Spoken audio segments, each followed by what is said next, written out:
এই সংসাৰৰ সৰ্বোত্তম সৃষ্টিয়ে হৈছে নাৰী। নাৰী সংসাৰৰ জননী বুলি কোৱা হয়। নাৰীৰ বিভিন্ন ৰূপ অতীত, বৰ্তমান, ভৱিষ্যতেও বিদ্যমান হৈয়ে থাকিব। সেয়া হ'ল মা, ভগ্নী বা ভনী, কন্যা, পত্নী, আইতা, বৰমা, খুৰী, মামী, পেহী, জেঠাই, শহুৰ, ননদ, এইবিলাক নাৰীৰ বিভিন্ন নাম।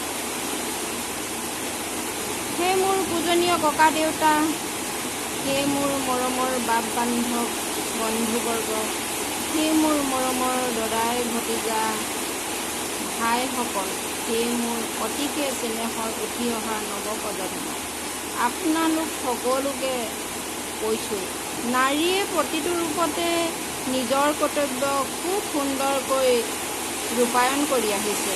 অৱশ্যে এই গুণ সকলো প্ৰাণীৰ মাজতে থাকে, এয়া কোনো ডাঙৰ কথা নহয়।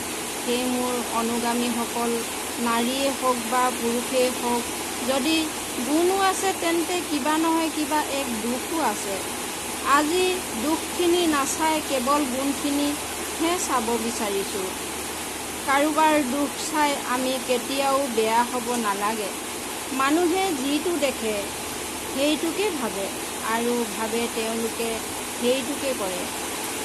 সেইবাবে আমি কাৰো দোষ চাব নালাগে বা গাব নালাগে, যাতে আমি কেতিয়াও সেই দোষ কৰিবলগীয়া নহয়। কিন্তু আমাৰ মানসিকতাই তেনেকুৱা। আমি সদায় আনৰ দুখখিনিকেই খুচৰি ফুৰোঁ বা আমি মানুহৰ আনৰ দুখখিনিহে দেখোঁ, গুণখিনি কেতিয়াও দেখা নাপাওঁ।